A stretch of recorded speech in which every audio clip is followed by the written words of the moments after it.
Hi friends, welcome to డొనెకల్కిచెన్. ఇప్పుడు మీరు చూస్తున్నది కొబ్బరి పువ్వు. కొంతమంది కొబ్బరి పువ్వుని తినవచ్చా లేదా అని ఎక్కువగా సందేహపడుతూ ఉంటారు. ఈ కొబ్బరి పువ్వులో ఎన్నో ప్రయోజనాలు ఉన్నాయి. కొబ్బరి నీరు, లేత కొబ్బరి నీటి కంటే ఎక్కువ పోషకాలు ఈ కొబ్బరి పువ్వులో ఉంటాయి. ఈ కొబ్బరి పువ్వు లేత కొబ్బరిలాగానే మంచి రుచిగా ఉంటాయండి.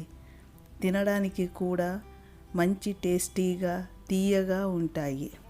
ఈ కొబ్బరి పువ్వులో రోగనిరోధక శక్తిని రెట్టింపు చేస్తాయండి. ఎక్కువగా పనిచేసేవారు ఈ కొబ్బరి పువ్వు తినడం వల్ల వీరికి పూర్తి శక్తిని పొందుతారండి. అంతేకాకుండా ఈ కొబ్బరి పువ్వులో ఇన్సులిన్ ద్రవాన్ని ప్రేరేపిస్తుంది. ఈ కొబ్బరి పువ్వు తినడం వల్ల షుగర్ కూడా నియంత్రణలో ఉంటుంది. అంతేకాకుండా థైరాయిడ్లో బాధపడేవారు ఈ కొబ్బరి పువ్వు తినడం వల్ల థైరాయిడ్ ద్రవాన్ని నియంత్రిస్తుంది. దీని ద్వారా దీనిలో vitamin A, vitamin C, copper, potassium పుష్కలంగా ఉంటాయి.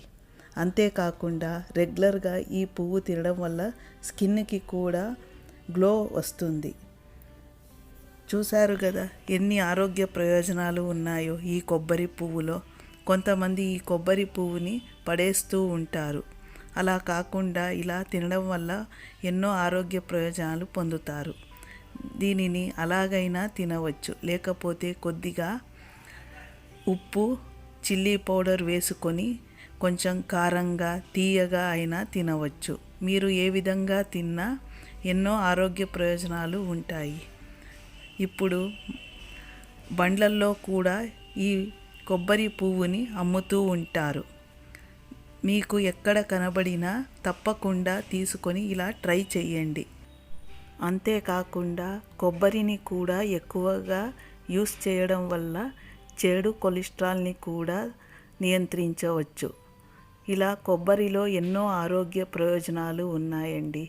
మీరు కూడా కొబ్బరి పువ్వునే కాకుండా కొబ్బరిని కూడా రెగ్యులర్గా వాడుతూ ఉంటే ఆరోగ్యానికి కూడా ఎంతో మంచిది. చూశారు కదా, ఈసారి తప్పకుండా ఈ కొబ్బరి పువ్వుని కనిపిస్తే తప్పకుండా ట్రై చేయండి. మరిన్ని వీడియో కోసం డొనెకల్ కిచెన్ సబ్స్క్రైబ్ చేసుకోండి. Thank you for watching డొనెకల్ kitchen.